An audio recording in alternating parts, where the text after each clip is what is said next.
Okay, this one is lovely. Do family relationships get easier as we get older? Why or why not?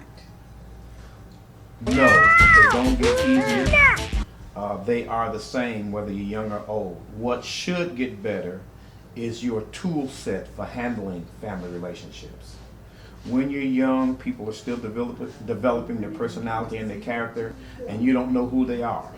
But as you get older and we get set and settled into our ways, we should have more information and we should have more of a tool set to be able to handle the relationship. So the relationships themselves doesn't change, but we should change in our ability to handle relationships. I think the biggest issue that comes in that is, I think about when we get together, like when we're doing our CDs, everybody has an input that they want to put in.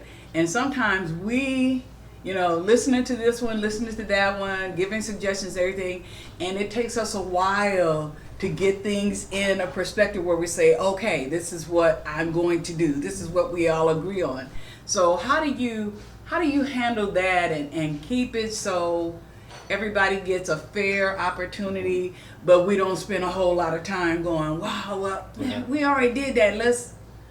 How do you keep that flow going? It's a mutual respect in allowing people to be who they are.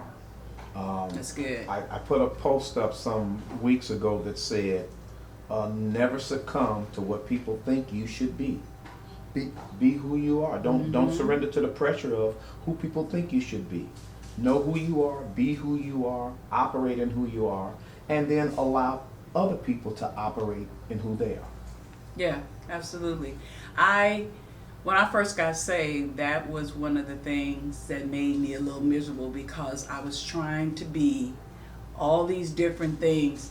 And I remember praying one night and I was crying because I was so unhappy. And God said, just be who I made you to be. Mm-hmm. Just be who I made. It took such a load off because I was somebody, you should do this and you should do that. And if you're doing that, you should do this too. And I was like, what do I do? Mm-hmm. And he just said, just be who I made you to be. Right. So that's what I do. Okay, so the last one is, what are some effective ways to deal with conflict? And you were going to address this earlier, so now here it is.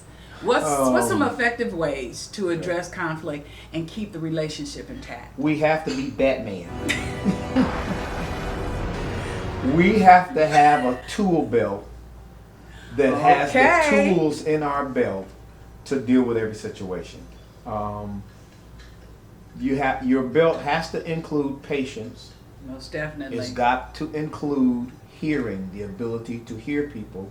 It should also include what is called active listening, the ability to say back to the person what they said to you to make sure that it's, that you're hearing the right thing. And then probably what I have found as I get a little older here, what I have found to be most successful is that you have to know the other person's style in disagreement. Interesting. You have to know how other people respond to disagreement. Some people get hot quick, calm down and talk. Some people get hot, stay hot, and you gotta stay away from them till they cool down. Some people get so hot, you gotta throw ice water on them to calm them down before you can talk. So you gotta know something about the temperament of the person you have the conflict with. In a big family like ours, I know everybody's disagreement style. Some of our family members, I just have to punch them right away. Don't let it get dry. Don't let it get cool. You got to deal with it when it's right there. Others, I got to stay away from them. Give them time to talk about it. Give them time to consider it. Let their own conscience beat them before I, do something to them. And I particularly am the type of person, you got to give me space. That's true. When I get upset, you got to give me space. I got to go off. I got to pray. I got to think about it. I got to reason it. And then I can come back to the table and discuss it without the emotion that can sometimes make it difficult. And that's something that we all have to learn, not just in family, but in relationships in general. It's not to sow into the emotion. Right. Give yourself time to think about it. You know, I talked with my daughter the other day, and she was so upset.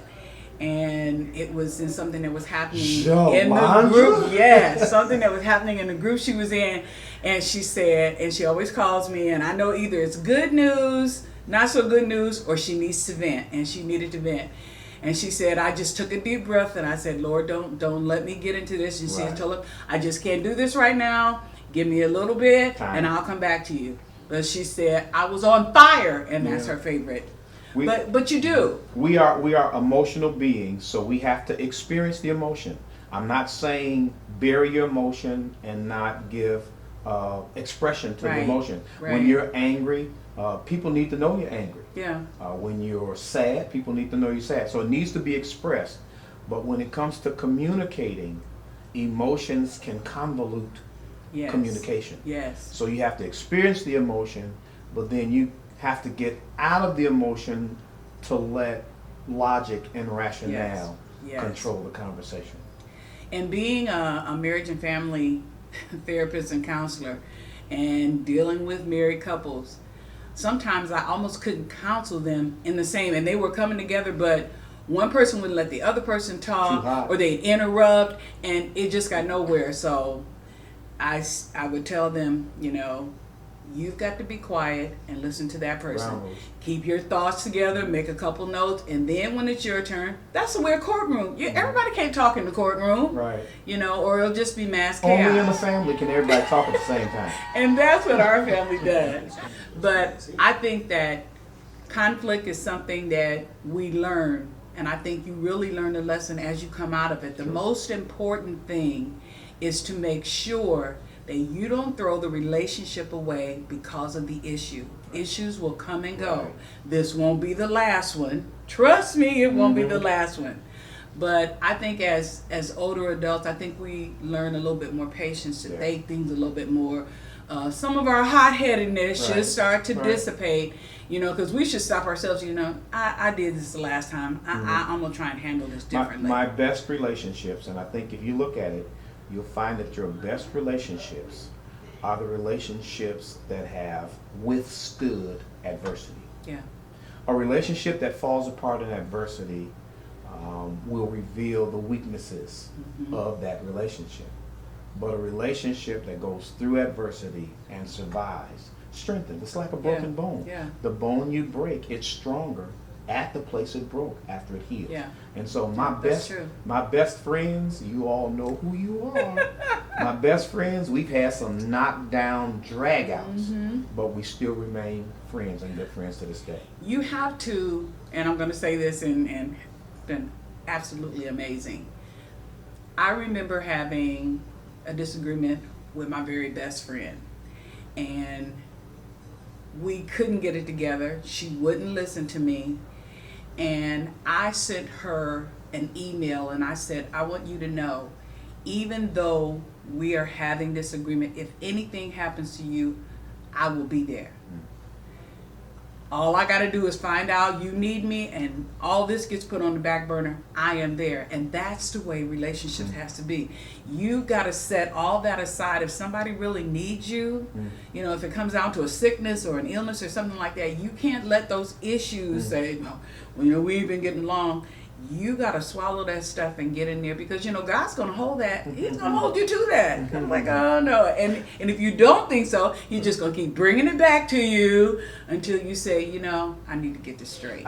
I love the movie Lean On Me, one of my favorite movies. My favorite scene in the movie is when Robert Guillaume and I believe it's Morgan Freeman are having this argument about being in the place, and I mean it's a knockdown, drag out. They kind of name call a little bit, and then when they get done, he says, "All right, now come on, let's go get something to eat."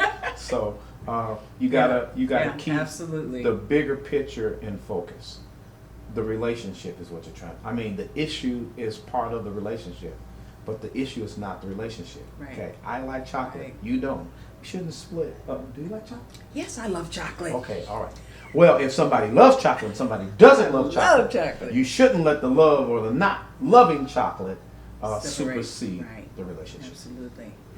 Wow, this has been amazing, and I'm still not sure that we covered everything. We may have to come back and do this again, but I really thank my brother so much for. I just admire his wherewithal when it comes to explaining things. He just makes it so simple.